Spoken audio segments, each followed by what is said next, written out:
Welcome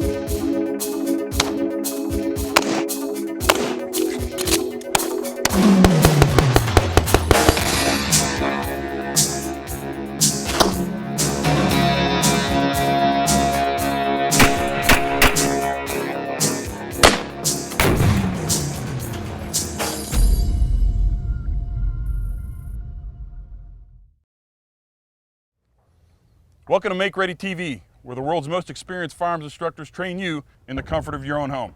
I'm Matt Jaques. And I'm Kaylee Jeans. In our tactical training segment, we head back to Nacogdoches, Texas to visit with Paul Howe and review carbine setup as well as moving targets. And then we're going to go out and we're going to talk to James Williams. He's going to talk about deploying the knife and the mindset that you need to use it. In our third segment, we go to Michael Bain and review .22 rimfire and self-defense. For our pro tip segment, we're going to have tips from guys like Chappie and Jim Fuller. Now let's go to Paul Howe. All right, let's talk about the gas gun now. With the advancement and technology on our M4 style weapons, we've got an incredible amount of platforms out there. Today I'm going to be shooting 5.56 as a baseline. All the mechanics will be the same for any caliber that you shoot. This is a Wilson Combat 223. It's a 16-inch weapon. You got a prong flash suppressor here. Moving back, iron sights. I keep my hard iron sights. It's just one of those habits that I have. Scope was generally never going to have a problem, but if it did, I could pop it off. This is a LaRue quick release mount, and I could go to iron sights if I needed to. This particular weapon, I can mount a light on the side if I need it. I can always have it. Whether it be daytime or I can put it in the pocket, but if it's there, if I needed it for nighttime work, it's always there. Now, stock positions, something a little different than a traditional rifle. With your stock position here, there are different positions that you can lock in. Everybody's head-eye is a little different. Generally, in all my guns, I run the stock out to the full length. With that, really easy to find every time. If you're an in-between spot here, what I recommend is when you find your stock position, take a paint pen and mark it right here. This way you can look at it as a pre-combat check, look at it to make sure it's in the right spot. If your stock slides, your head-eye position changes, it'll change your shot downrange. So again, what I try to do on this traditional weapon right here, come up, I'll grab back here and we'll see more of this on the flat range, but I'll run my nose up, try to get a full tube of light, and if I need to find a reference point right here, I'll slide back, but I'll maintain contact here to get the same shooting position every time.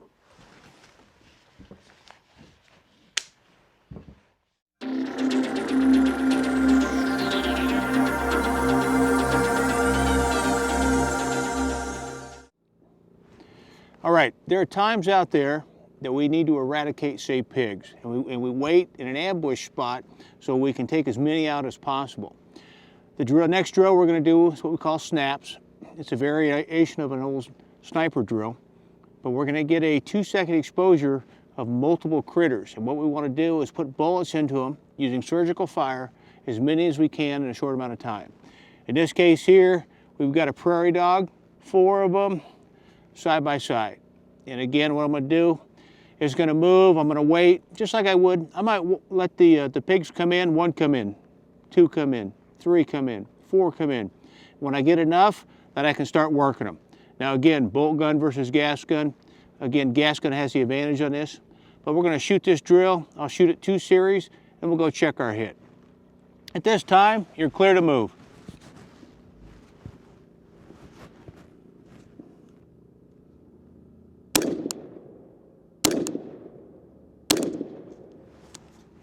All right, I got 2 good hits. The third one has started to move, so I might have missed one. We'll have to see. I'm going to set back up on it again.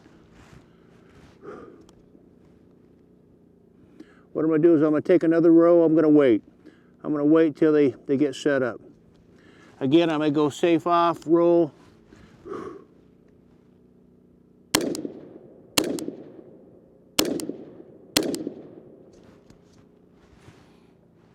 Now again, I'm trying to make a good sight picture, good control press every shot there. At this time, let's go check our hits out.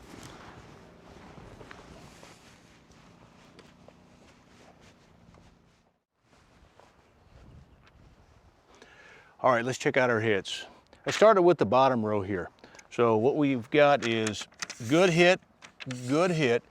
This hit actually here, I was targeting right here and he started to move. So what happened is this guy, poor little critter, walked into it. I got a little bit better on the second one. Good hit here, good hit here. I burned his leading edge there, and the same thing, I was trying to get that 4-shot off, didn't have it. Again, it wasn't a movement, it was me shooting a little too fast for the conditions. So I need to slow it down a little bit. But again, that could replicate the mess with hogs coming into a certain area around a feeder, and you needed to service as many as possible to eradicate the population or thin that herd out. So again, this is a drill you can use for that. We did this at about 65 yards today. But you could take these drills, push them out to 200, 300. You could change the size of these animals. Right now we're reduced targets for the reduced distance. But if we had a bigger target, again, the relationship would probably be the same. So again, you could practice.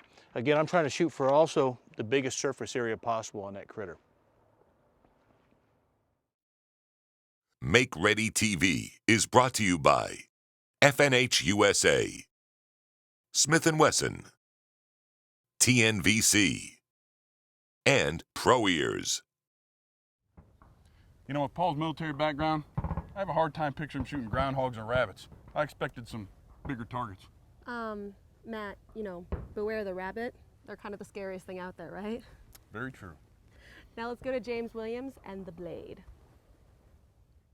So let's talk about the responsible use of the knife. I look at use of force like this. Especially we're talking lethal use of force here because we don't bring the knife out just to wave it around and try to scare people. That's Hollywood stuff. You only do what needs to be done.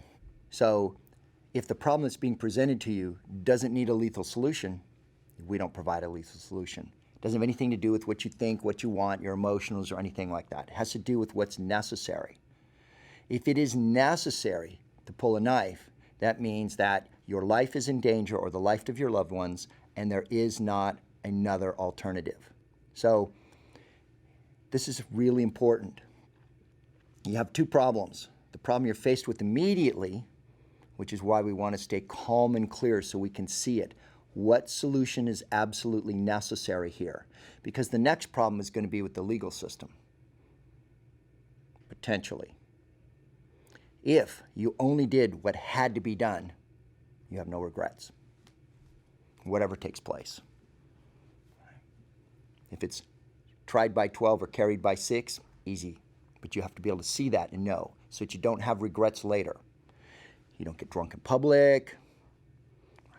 You keep calm when you're looking at things. You train. You look for other solutions to the problem. However, once you're presented with the fact that a lethal solution is necessary, then you're all in. You're completely committed in the moment. That's all there is. We don't cut at people and hoping that they run away from us. So really spend some time learning how to be calm, how to see problems. When is this necessary? When is it not necessary?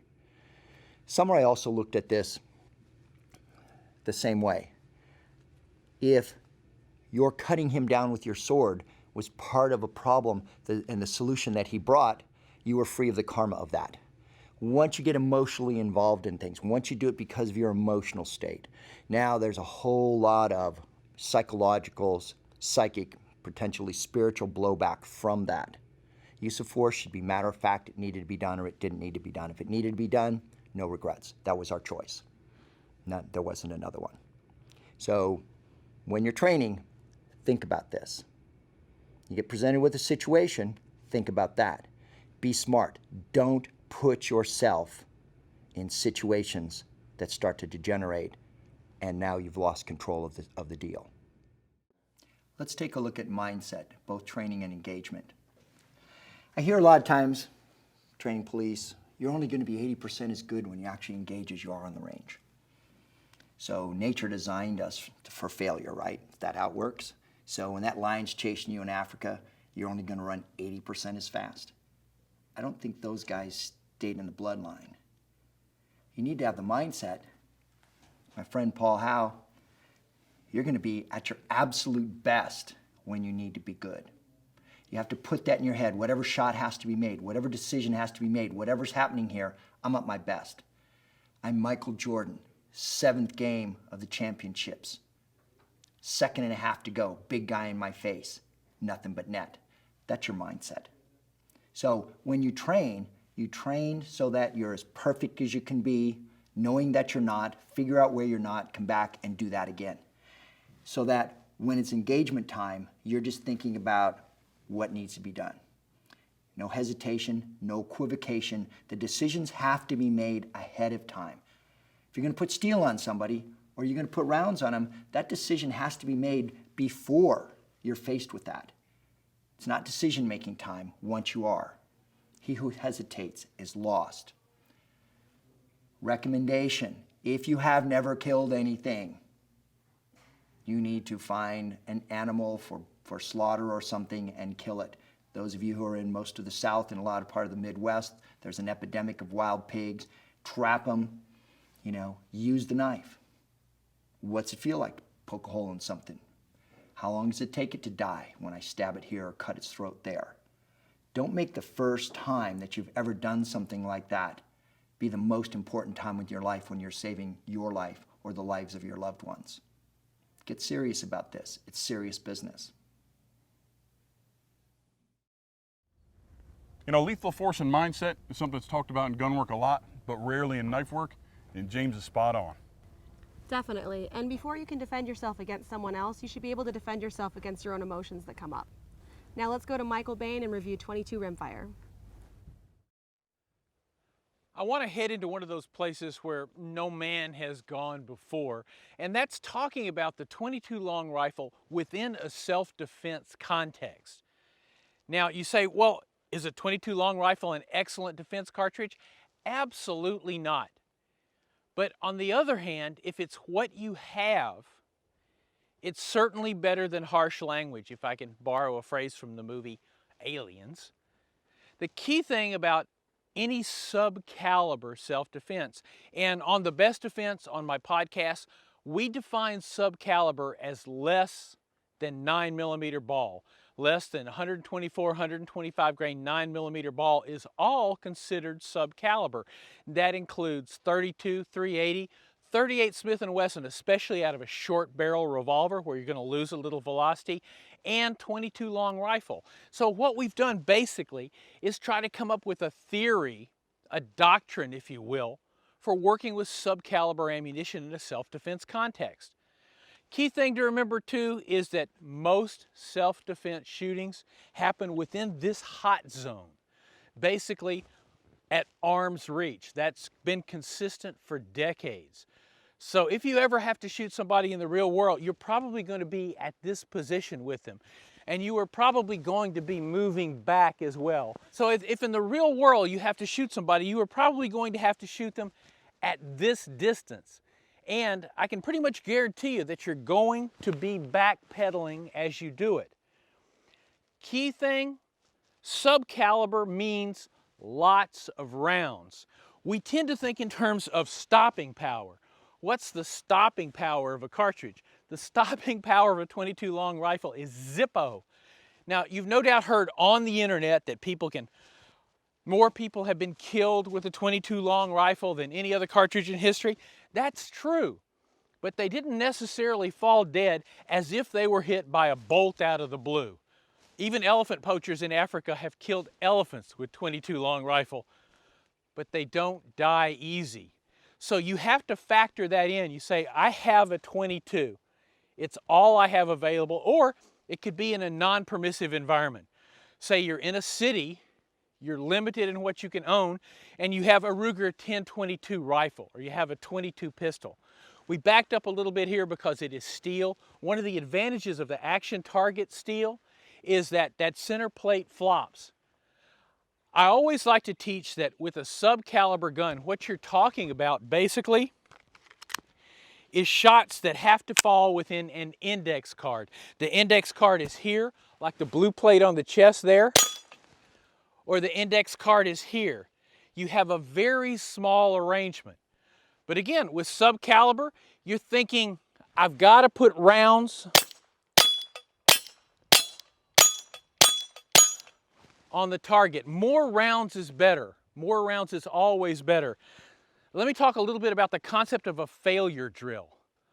Essentially, as taught by Gunsight, as outlined by Jeff Cooper, it's taught 2 in the body, 1 in the head. You've probably heard that great Rhodesian line, 2 in the body, 1 in the head, I'm alive, you're dead. That doesn't work with a .22. It's got to be rounds, rounds, rounds, rounds, rounds.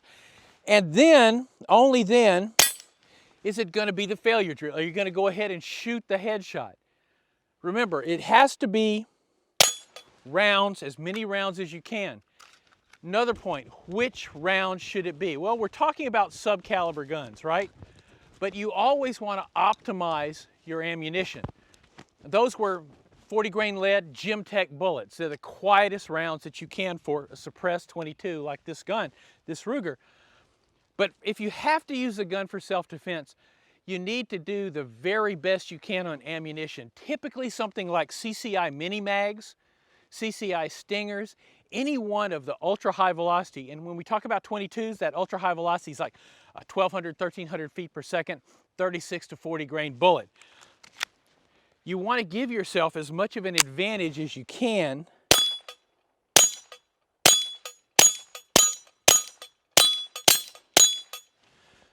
My friend Walt Roush, certainly one of the most thoughtful trainers in the entire country, and a man who has a huge amount of experience, Secret Service, Philadelphia Felony Squad, a private dick on the tough docks of Philadelphia, had a line that he's used in his police work his whole life and as an instructor, a civilian instructor. And what he said is, nobody wants to leak. The more holes you poke into somebody, as harsh as that sounds, the more likely they are to stop. Think about that. Nobody wants to leak. And that includes a little .22 caliber hole. Yes, it takes 5 .22s to come up to one 230 grain ball. But if this is what you have, then you have to optimize it. Doesn't Mike have his own TV show? Yeah, he does. The one you're thinking of is the Shooting Gallery. And he makes videos for Panteo Productions? Absolutely. Can you blame him? Well, no. Now let's go to Jim Fuller and Chappie for some pro tips.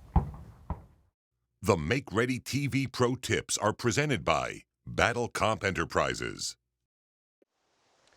All right, let's take a minute to talk about laser eye safety. Even Class 1 civilian legal lasers will cause permanent eye damage.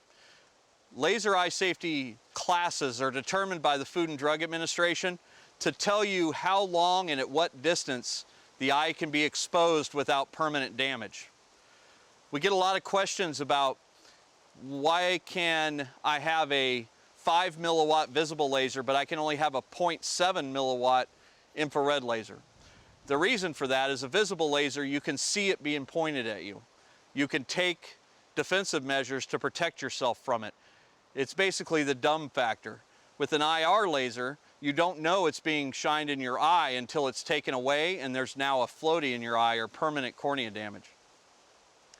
Our general rule of thumb is we do not point lasers at anything we don't intend to destroy, exactly like a muzzle. Having said that, the Class 1 lasers are eye safe at a fairly close distance for a short amount of time. The military lasers are eye safe at a very long distance for a short period of time. Our general rule of thumb is treat it like a muzzle. If you don't want to burn it or target designate it, don't point it in the eyes. Now, if you're about to smoke check somebody, who cares? Put it in their face. But if you're not, don't point it in people's eyes. Okay, the AK and accuracy. Some say those two words don't belong together. I would say let's look through a different paradigm. The AK was designed to be a fighting rifle for shooting other humans. It's true, it's what it is. It's not a hunting rifle, it's not a sport shooting rifle, it's not a match rifle, it's for shooting other humans. Now, by Western standards, our idea of accuracy is, I've got a $5,000 sniper rifle and I can shoot one bullet through the same hole all day long. That's awesome. And I'm really impressed by people that can do that and equipment that can do that. But for a fighting rifle, do we need that kind of accuracy? I mean, I propose to you shooting a group this big. It's pretty impressive. But when your target is this big, how important is this? Now, with that in mind, let's look about what we call target accuracy versus combat accuracy. That's really what it boils down to. Are we trying to shoot a really tight group, or are we trying to stop humans from hurting us? You'll find that the AK, most well put together AKs should shoot 2 to 3 inch groups at 100 yards. Some will do much better. The 5.45 guns are capable of MOA accuracy if the gun's put together right and you have the right ammo. And I'm not talking about making an AK into a match gun. I'm talking about a dependable fighting rifle. And 5.45 is well capable of shooting 1 inch groups. 7.62, maybe not as flat shooting and not as good as that, but it's still more than capable of hitting humans out to 400 and even 500 yards. You're stretching, some people would say you're starting to stretch it at 300, but I've seen this rifle taken to 400 or 500 yards with good ammo and a well-built gun, and it still makes man-sized hits at that distance. Ideally, 300 yards or less is what this was designed for. The 5.45 stretches that out a little bit more. But again, you have to ask yourself, what is the accuracy you're trying to achieve? Will this work, or do you need to do this? The choice is yours. What are you buying the gun for? What are you going to be shooting at with it? What matters most to you is how you determine how important the accuracy is in your AK. Make Ready TV is brought to you by Brownells, the SIG Academy, Rand Innovations, and Corbond. Jim's got an AK builder class that I have to go to, and Chappie is spot on with laser safety. A lot of guys don't respect the laser. We know that shiny objects are really cool, but contain yourselves, everybody. For more one-on-one training with our instructors, either via streaming video or DVD, check out our website at makereadytv.com. Super show. And until next week, remember, we want you to train smart, train often, victory first. The Make Ready DVDs are available from Brownells.com. Like this? Yeah. Like a cat, you know? Look, I don't have to bathe tonight. No, I'm clean, really. Wait a minute. You have some grapes that you can feed me?